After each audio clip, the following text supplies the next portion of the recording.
1989년 3월 7일 오전, 일본 도쿠시마현의 한 조용한 시골 마을에서 인간의 상식으로는 도저히 이해할 수 없는 기이한 실종 사건이 발생합니다. 단 20초라는 극히 짧은 순간 동안 4살배기 어린아이가 마치 연기처럼 흔적도 없이 사라져버린 것입니다. 이 믿기지 않는 사건의 주인공은 당시 만 4세였던 마츠오카 시냐 군입니다. 사건이 발생한 지 30년이 훨씬 지난 지금까지도 아이의 행방은커녕 단 하나의 유의미한 단서조차 찾지 못해 이 사건은 일본 범죄 역사상 가장 기괴하고 미스터리한 영구미제 사건으로 남아있습니다. 도대체 그날 그 짧은 공백 사이에 무슨 일이 벌어졌던 것일까요? 사건은 평범하고 단란했던 한 가족의 방문에서 시작되었습니다. 원래 이바라키현 우시쿠시에 살고 있던 마츠오카 시냐 군의 가족은 시냐 군의 어머니의 친정어머니, 즉 외할머니의 장례식에 참석하기 위해 도쿠시마현 코마츠시마시에 있는 친척집을 방문하게 되었습니다. 슬픔 속에서 장례 일정을 무사히 마친 가족들은 다음날 아침인 3월 7일 조금의 휴식을 취하기 위해 친척집 근처를 둘러보기로 했습니다. 아침 7시 30분쯤 시냐 군의 아버지는 오랜만에 시골 공기를 마시게 해주고 싶어 세 자녀와 사촌들을 데리고 가벼운 아침 산책을 나섰습니다. 집 근처는 평화롭고 조용한 시골길이었으며 주변은 온통 한적한 숲과 밭으로 둘러싸여 있었습니다. 지나다니는 차량도 거의 없는 안전한 곳이었습니다.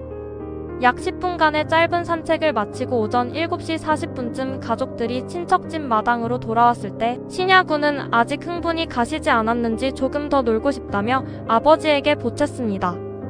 아버지는 현관문 바로 앞마당에 서 있는 시냐 군의 모습을 눈으로 똑똑히 확인했습니다.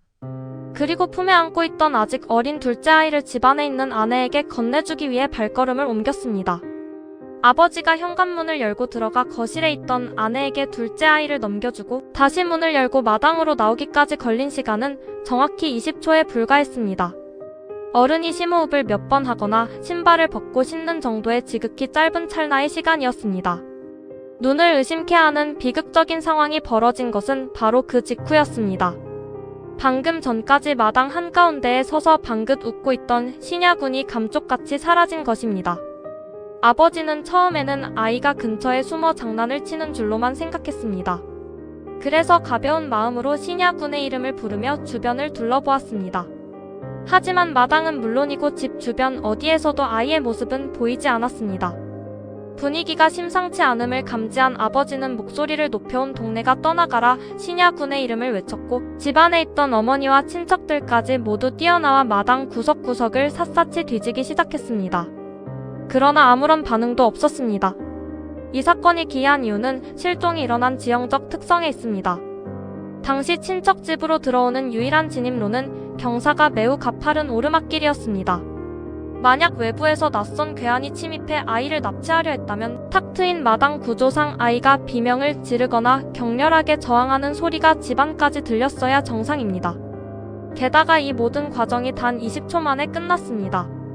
4살짜리 아이가 혼자 힘으로 그 짧은 시간 안에 어른들의 시야에서 완전히 벗어날 만큼 멀리 도망치거나 숨는 것은 물리적으로 불가능했습니다.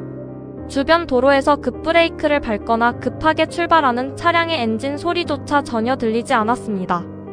말 그대로 공기 중으로 증발했다는 표현 외에는 설명할 길이 없었습니다. 가족들의 신고를 받은 경찰은 사안의 심각성을 인지하고 즉각 대대적인 수색 작업에 착수했습니다.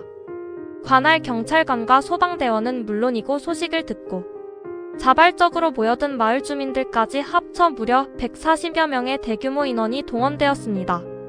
수색대원들은 친척집을 중심으로 주변 산과 들, 계곡과 우물까지 샅샅이 뒤졌습니다. 경찰은 헬리콥터까지 여러 대 상공에 띄워 하늘과 땅에서 수색을 이어갔습니다. 만약 아이가 길을 잃고 숲으로 들어갔다면 옷가지 하나나 신발 한 짝이라도 발견되어야 했지만 그 어떤 유류품도 나오지 않았습니다. 수색은 수일간 계속되었으나 성과는 전무했습니다. 실종 사건이 발생하고 온 가족이 절망에 빠져있던 3월 16일 정체불명의 의문스러운 전화가 친척집으로 걸려오면서 사건은 더욱 깊은 미궁 속으로 빠져들게 됩니다. 수사본부가 설치되어 경찰들이 상주하고 있던 친척집의 전화기가 요란하게 울렸고 초조하게 소식을 기다리던 신야 군의 어머니가 떨리는 손으로 수화기를 들었습니다. 상대방은 자신을 신야 군이 원래 다니던 이바라키현 유치원의 학부모의 회장인 나카하라 마리코의 어머니라고 소개했습니다. 전화기 너머의 여성은 매우 차분하고 맑은 목소리로 신야 군의 실종 소식을 들어 너무 가슴이 아프다며 가족들을 위로했습니다. 그녀는 유치원 학부모의 임원들이 뜻을 모아 소정의 위로금을 마련했으니 전해드리고 싶다고 말했습니다. 그러면서 신야 군의 가족들이 도쿠시마 현에서의 일을 정리하고 언제쯤 이바라키현의 본가로 돌아오는지 구체적인 날짜와 일정을 물었습니다. 어머니는 상대방의 따뜻한 말과 배려에 깊은 감사를 표하며 조만간 돌아갈 예정이라며 대략적인 귀가 일정을 알려주었습니다. 통화는 그렇게 훈훈하게 마무리되는 듯 했습니다.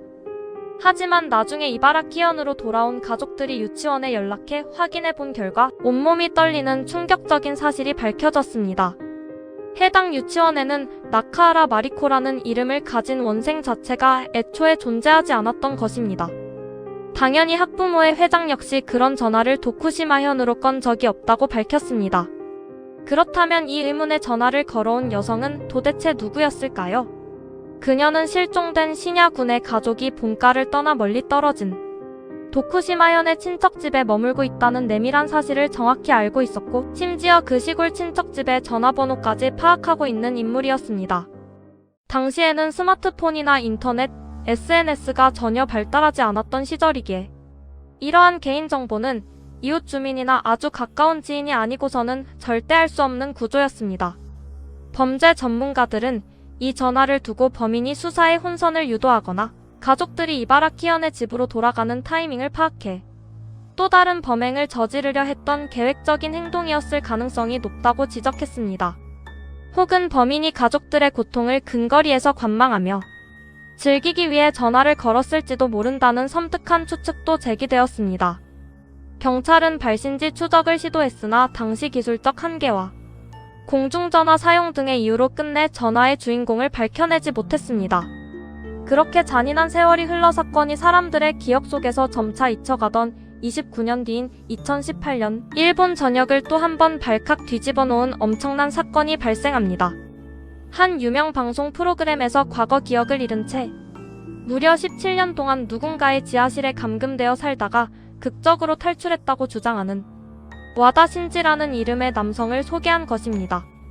방송에 출연한 그의 나이와 외모, 그리고 그가 단편적으로 기억해낸 어린 시절의 조각들은 놀랍게도 29년 전 마당에서 사라진 마츠오카 신야군의 특징과 소름 끼치도록 유사해 보였습니다.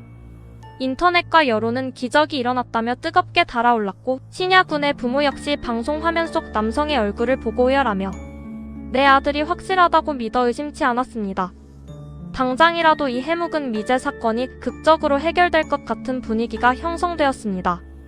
경찰 역시 사안의 중대성을 인지하고 즉시 와다 신지와 신야군 부모의 DNA 대조 검사를 실시했습니다. 온 국민이 숨을 죽이고 검사 결과를 기다렸습니다. 그러나 법의학이 가져다준 결과는 너무나도 참담했습니다. 유전자 대조 검사 결과 두 사람은 아무런 혈연관계가 없는 완전히 남남인 것으로 밝혀졌습니다. 더욱 정밀한 경찰 조사 결과 와다 신지라고 주장했던 남성의 충격적인 실체가 드러났습니다. 그의 본명은 와다 신지가 아닌 와다 류토로 과거 다른 지역에서 단순 가출한 뒤 주변의 동정심을 유발하고 대중의 관심을 받기 위해 기억상실증 환자이자 감금 피해자 행세를 했던 희대의 자작극 유포자로 판명되었습니다. 단 한 번만이라도 아이를 품에 안아보고 싶다며 신락 같은 희망을 품었던 신야군 부모의 가슴은 이 잔인한 거짓말 앞에서 다시 한번 완전히 무너져 내리고 말았습니다. 마츠오카 신야군 실종 사건은 단 20초라는 짧은 공백이 만들어낸 완벽하고도 비극적인 미스터리입니다. 목격자도 없고 범인의 발자국이나 유류품도 없으며 그 어떤 단서도 남지 않았습니다. 여러분의 생각은 어떠신가요? 댓글로 남겨주세요.